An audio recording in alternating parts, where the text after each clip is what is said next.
ॐ तव कथामृतं तप्तजीवनं कविभिरीडितं कल्मषापहं श्रवणमङ्गलं श्रीमदाततं भुवि गृह्णन्ति ये भूरिदा जनाः।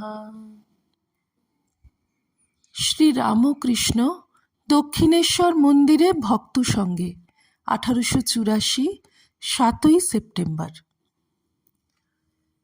শ্রী রামকৃষ্ণ। একজন বাউল এসেছিল, তা আমি বললাম, তোমার রসের কাজ সব হয়ে গেছে, খোলা নেমেছে, যত রস জাল দেবে তত রিফাইন হবে। প্রথম আখের রস, তারপর গুড়, তারপর দোলো, তারপর চিনি, তারপর মিছরি, ওলা, এইসব ক্রমে ক্রমে আরও রিফাইন হচ্ছে। খোলা নামবে কখন, অর্থাৎ সাধন শেষ হবে কবে? যখন ইন্দ্রিয় জয় হবে। যেমন জোঁকের উপর নুন দিলে জোঁক আপনি খুলে পড়ে যাবে, ইন্দ্রিয় তেমনি শিথিল হয়ে যাবে। রমণীর সঙ্গে থাকে, না করে রমণ। ওরা অনেকে রাধাতন্ত্রের মতে চলে, পঞ্চতত্ত্ব নিয়ে সাধন করে, পৃথিবীতত্ত্ব, জলতত্ত্ব, অগ্নিতত্ত্ব, বায়ুতত্ত্ব, আকাশতত্ত্ব, মলমূত্র, রজ, বীজ, এইসব তত্ত্ব। এসব সাধন বড় নোংরা সাধন, যেমন পায়খানার ভিতর দিয়ে বাড়ির মধ্যে ঢোকা। একদিন আমি দালানে খাচ্ছি, একজন ঘোষপাড়ার মতের লোক এলো, এসে বলছে, তুমি খাচ্ছ না কারুকে খাওয়াচ্ছ? অর্থাৎ যে সিদ্ধ হয় সে দেখে যে অন্তরে ভগবান আছেন। যারা এ মতে সিদ্ধ হয় তারা অন্য মতের লোকদের বলে জীব। বিজাতীয় লোক থাকলে কথা কবে না, বলে এখানে জীব আছে। ওদেশে এই মতের লোক একজন দেখেছি, সরি পাথর, মেয়ে মানুষ। এ মতের লোকে পরস্পরের বাড়িতে খায়, কিন্তু অন্য মতের লোকের বাড়ি খাবে না। মল্লিকরা সরি পাথরের বাড়িতে গিয়ে খেলে, তবু হৃদের বাড়িতে খেলে না, বলে ওরা জীব। হাস্য। আমি একদিন তার বাড়িতে হৃদের সঙ্গে বেড়াতে গিয়েছিলাম। বেশ তুলসী বন করেছে, কড়াই মুড়ি দিলে দুটি খেলুম। হৃদে অনেক খেয়ে ফেললে, তারপর অসুখ। ওরা সিদ্ধাবস্থাকে বলে সহজ অবস্থা। এক থাকের লোক আছে, তারা সহজ সহজ করে চেঁচায়। সহজ অবস্থার দুটি লক্ষণ বলে। প্রথম, কৃষ্ণগন্ধ গায়ে থাকবে না। দ্বিতীয়, পদ্মের উপর অলি বসবে কিন্তু মধু পান করবে না। কৃষ্ণগন্ধ নাই, এর মানে ঈশ্বরের ভাব সমস্ত অন্তরে, বাহিরে কোনো চিহ্ন নাই, হরিনাম পর্যন্ত মুখে নাই। আরেকটির মানে কামিনীতে আসক্তি নাই, জিতেন্দ্রিয়। ওরা ঠাকুর পূজা, প্রতিমা পূজা এসব লাইক করে না, জীবন্ত মানুষ চায়। তাই তো ওদের এক থাকের লোককে বলে কর্তা ভজা, অর্থাৎ যারা কর্তাকে, গুরুকে ঈশ্বরবোধে ভজনা করে, পূজা করে। দ্বিতীয় পরিচ্ছেদ। শ্রী রামকৃষ্ণ। দেখছ কত রকম মত, মত পথ, অনন্ত মত, অনন্ত পথ। ভবনাথ। এখন উপায়? শ্রী রামকৃষ্ণ। একটা জোর করে ধরতে হয়। ছাদে গেলে পাকা সিঁড়িতে উঠা যায়, একখানা মইয়ে উঠা যায়, দড়ির সিঁড়িতে উঠা যায়, একখানা দড়ি দিয়ে, একগাছা বাঁশ দিয়ে উঠা যায়। কিন্তু এতে খানিকটা পা, ওতে খানিকটা পা দিলে হয় না, একটা দৃঢ় করে ধরতে হয়। ঈশ্বর লাভ করতে হলে একটা পথ জোর করে ধরে যেতে হয়। আর সব মতকে এক একটি পথ বলে জানবে। আমার ঠিক পথ আর সকলের মিথ্যা, এরূপ বোধ না হয়, বিদ্বেষ ভাব না হয়।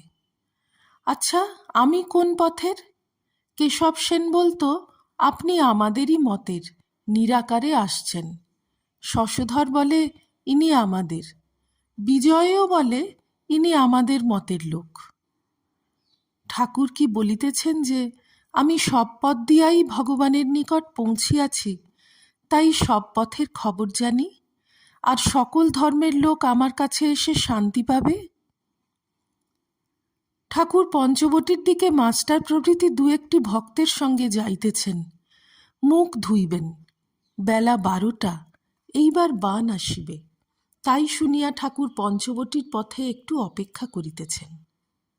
ভক্তদের বলিতেছেন, জোয়ার ভাটা কি আশ্চর্য! কিন্তু একটি দেখো, সমুদ্রের কাছে নদীর ভিতর জোয়ার ভাটা খেলে। সমুদ্র থেকে অনেক দূর হলে একটানা হয়ে যায়। এর মানে কি? ওই ভাবটা আরোপ করো। যারা ঈশ্বরের খুব কাছে, তাদের ভিতরই ভক্তি ভাব এইসব হয়। আবার দু একজনের মহাভাব প্রেম এসব হয়। মাস্টারের প্রতি, আচ্ছা, জোয়ার ভাটা কেন হয়? মাস্টার, ইংরেজি জ্যোতিষশাস্ত্রে বলে যে সূর্য ও চন্দ্রের আকর্ষণে ঐরূপ হয়। এই বলিয়া মাস্টার মাটিতে অঙ্ক পাতিয়া পৃথিবী, চন্দ্র ও সূর্যের গতি দেখাইতেছেন। ঠাকুর একটু দেখিয়াই বলিতেছেন, থাক, ওতে আমার মাথা ঝনঝন করে। কথা কহিতে কহিতে বান ডাকিতে লাগিল। দেখিতে দেখিতে জলোচ্ছ্বাস শব্দ হইতে লাগিল। ঠাকুর বাড়ির তীরভূমি আঘাত করিতে করিতে উত্তর দিকে বান চলিয়া গেল। ঠাকুর এক দৃষ্টে দেখিতেছেন। দূরের নৌকা দেখিয়া বালকের ন্যায় বলিয়া উঠিলেন, দেখো দেখো, ওই নৌকাখানি বা কি হয়। ঠাকুর পঞ্চবটী মূলে মাস্টারের সহিত কথা কহিতে কহিতে আসিয়া পড়িয়াছেন। একটি ছাতা সঙ্গে, সেইটি পঞ্চবটির চাতালে রাখিয়া দিলেন। নারায়ণকে সাক্ষাৎ নারায়ণের মতো দেখেন, তাই বড় ভালোবাসেন। নারায়ণ স্কুলে পড়ে, এবার তাহারই কথা কহিতেছেন। শ্রী রামকৃষ্ণ মাস্টারের প্রতি, নারায়ণের কেমন স্বভাব দেখেছ? সকলের সঙ্গে মিশতে পারে, ছেলে বুড়ো সকলের সঙ্গে। এটি বিশেষ শক্তি না হলে হয় না, আর সব্বাই তাকে ভালোবাসে। আচ্ছা, সে ঠিক সরল কি? মাস্টার, আজ্ঞা, খুব সরল বলে বোধ হয়। শ্রী রামকৃষ্ণ, তোমার ওখানে নাকি যায়? মাস্টার, আজ্ঞা, দু একবার গিছল। শ্রী রামকৃষ্ণ, একটি টাকা তুমি তাকে দেবে না কালীকে বলবো? মাস্টার, আজ্ঞা, বেশ তো, আমি দিব। শ্রী রামকৃষ্ণ, বেশ তো, ঈশ্বরে যাদের অনুরাগ আছে তাদের দেওয়া ভালো। টাকার সদ্ব্যবহার হয়। সব সংসারে দিলে কি হবে? কিশোরীর ছেলেপুলে হয়েছে, কম মাহিনা চলে না। ঠাকুর মাস্টারকে বলিতেছেন, নারায়ণ বলেছিল কিশোরীর একটা কর্ম করে দেব। নারায়ণকে একবার মনে করিয়ে দিও না। মাস্টার পঞ্চবটিতে দাঁড়াইয়া, ঠাকুর কিয়ৎক্ষণ পরে ঝাউতলা হইতে ফিরিলেন। মাস্টারকে বলিতেছেন, বাহিরে একটা মাদুর পাততে বলো তো, আমি একটু পরে যাচ্ছি, একটু শোব। ঠাকুর ঘরে পৌঁছিয়া বলিতেছেন, তোমাদের কারুরই ছাতাটা আনতে মনে নাই। সকলের হাস্য। ব্যস্তবাগীশ লোক কাছের জিনিসও দেখতে পায় না। একজন আরেকটি লোকের বাড়িতে টিকে ধরাতে গিয়েছিল, কিন্তু হাতে লণ্ঠন জ্বলছে। একজন গামছা খুঁজে খুঁজে তারপর দেখে কাঁধেতেই রয়েছে।